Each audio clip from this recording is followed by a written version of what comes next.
I'm with City News, Minister. What are Canada's plans on those Chinese monitoring buoys you just mentioned and that were intercepted, and how concerned are you on Beijing's interventions in Canadian affairs, including interference in recent federal elections? So prior to the holidays and the beginning of 2023, we released our Indo-Pacific strategy. And in the Indo-Pacific strategy, we indicated that we will challenge China where we ought to, and we will cooperate where we need to. And that is exactly the approach that the Government of Canada writ large will continue to take. But we have to remember that the Indo-Pacific is not just about one country. It is about ensuring that we maintain a Canadian presence there overall. And so here in Vancouver, we really see the necessity of ensuring a Canadian presence in the Pacific, given that we are a Pacific country ourselves.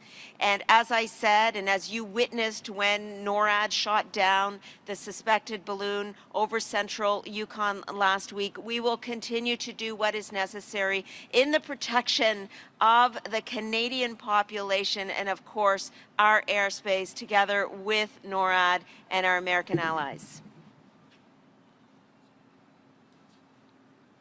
Jane Side with the North Shore News. I'm wondering, how concerned should Canadians be given the recent activity with the spy buoys and the spy balloons that we've witnessed? And will Canada be changing its approach to our Arctic sovereignty? So this is a great question. We have to make sure that we continue to do what is necessary to protect our Arctic, to maintain our Arctic sovereignty. As Defense Minister, I have been meeting with fellow Arctic defense ministers from all countries on the Arctic Council except Russia to continue this discussion of how we together guard against any threats to Arctic sovereignty, but also to address climate change realities that are affecting the Arctic and Arctic waters. In addition, we have to remember that Canada is investing almost $40 billion in NORAD modernization and continental defense. What that means is that over the next number of years, we are going to upgrade our defensive capabilities on this continent. We are going to be building a new Northern Approaches surveillance system to replace the North Warning System. We are going to put in place an over-the-horizon radar system, which, as it is able to detect threats further and further north, will protect us and will maintain and enhance our Arctic sovereignty. The work on continental defense, the work on Arctic sovereignty must be done in conjunction with Indigenous peoples. I have been in touch with Indigenous counterparts and Northern peoples to ensure that what we do and the economic benefits that will accrue from NORAD modernization will be shared among Northern communities writ large. Thank you, Minister. My other question is regarding the any updates on the recovery of the debris of the object that was shot down over the Yukon. I know the announcement was made recently that the search has officially stopped. What is the next step in terms of how Ottawa is going to go about in terms of recovering the debris going forward? So just to clarify for everybody, there was on February 11th a suspected balloon over central Yukon, about 40,000 feet up, which was shot down by NORAD. Both Canadian and American planes were in the air in order to ensure the protection of Canadians and Canadian airspace. The territory, the terrain is very rugged and very remote. Temperatures are very cold, and it was snowing very heavily. And what that meant is we had a number of different crews on the ground and in the air.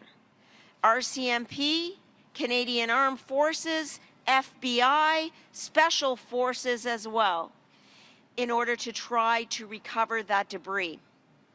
Over the weekend, the RCMP called off the search for that debris and wreckage.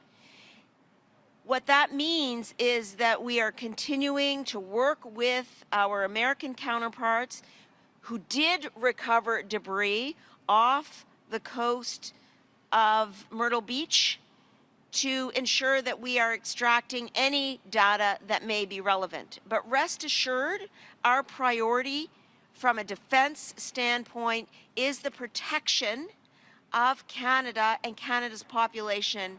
And as the shoot down of the suspected balloon over central Yukon exemplified, that will always be our first priority, and we will leave no stone unturned to ensure the protection of our country. Does the Canadian government believe that the balloon that was shot down over Yukon, was that military or spy balloon in nature, or was that just a research balloon or a private balloon that we shot down? So I am not a person who will jump to assumptions without facts. And at this point, because we have not recovered debris, it is impossible for me to make a statement of fact relating to the origins of the balloon. At this point, we will continue to work with our American counterparts to ensure that we do recover whatever data they can from the debris that they have recovered off the United States eastern coast. And we will continue to ensure the protection of the Canadian population as well as our airspace. Should we be concerned that the balloon floated over British Columbia the whole way before anybody really alerted the Canadian public about the balloon, the other balloon that they eventually shot down over Myrtle Beach? I will tell you that the surveillance that NORAD undertakes is 24 hours a day, 7 days a week. They leave no stone unturned in terms of detecting any threats or potential threats in Canadian airspace. And that is why we saw on February 11th the shoot down of the suspected balloon. But I want to reiterate that I am here in Vancouver at C-SPAN to thank the workers that put their time and effort every day to building ships that the Canadian population needs, and many of which go towards the defense of our country. As Minister of National Defense, my priority is to ensure that the Canadian Armed Forces have the capabilities that they need to protect and defend this country, and that's exactly what my priority will continue to be going forward. Thank you very much.